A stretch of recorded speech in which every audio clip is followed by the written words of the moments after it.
Kita ke topik lainnya, pemirsa. Di tengah rencana akan dihapuskan ya tenaga honorer pada tahun 2023 mendatang maksud kami, sektor yang paling akan cukup terdampak ialah guru. Di Sumatera Selatan sendiri hingga tahun 2024 mendatang jumlah guru yang akan pensiun mencapai 8.000 orang. Oleh karenanya perlu langkah cepat dari pemerintah untuk dapat mengatasi hal ini. Pengamat pendidikan Dr. Suherman cukup mengkhawatirkan jika kebijakan honor akan dihapuskan akan cukup berdampak dengan guru yang ada saat ini di Sumatera Selatan. Dari data yang dimilikinya dari tahun ini hingga tahun 2024 mendatang, jumlah guru yang akan pensiun mulai dari tingkat SD hingga SMA ada sebanyak 8.000 orang lebih. Sehingga dengan jumlah tersebut Sumsel pun menurut Dr. Suherman akan terancam kekurangan guru. Oleh karenanya Dr. Suherman pun meminta kepada pemerintah untuk bisa mengatasi permasalahan tersebut dan memberikan bantuan kepada guru honor. Itu adalah mitra pemerintah. Guru honor juga tentunya yang harus diperhatikan oleh pemerintah daerah, baik provinsi, adalah tingkat kesejahteraan yang masih sangat memprihatinkan tentang pembayaran gaji guru honor itu sangat memprihatinkan di bawah standar.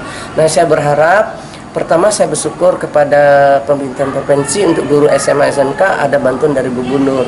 Tapi saya berharap untuk daerah, pemerintahan daerah, bupati dan wali kota juga harus memberikan bantuan dana APBD kepada guru-guru honor sehingga nanti guru-guru honor tadi sudah digaji dari sekolah mendapat bantuan dari Pemda masing-masing. Sementara itu dari data salah satu anggota DPRD Sumsel saat ini, jumlah guru honor yang mengajar di tingkat SMA dan SMK sebanyak 1.000 lebih.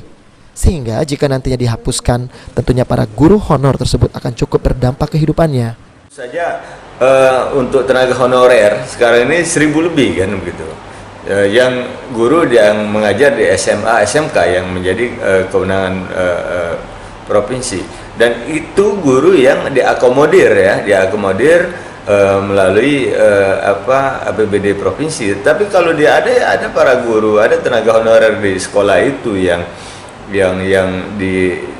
mendapatkan gaji dari BOS, dari PSG, itu kalau totalnya 12.000 lebih se-Sumatera Selatan ini. Nah, ini tentunya akan berdampak kalau mereka ini semua akan dihapus.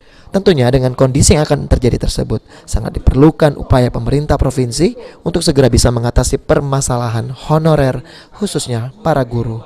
Firman Hidayat, PAL TV.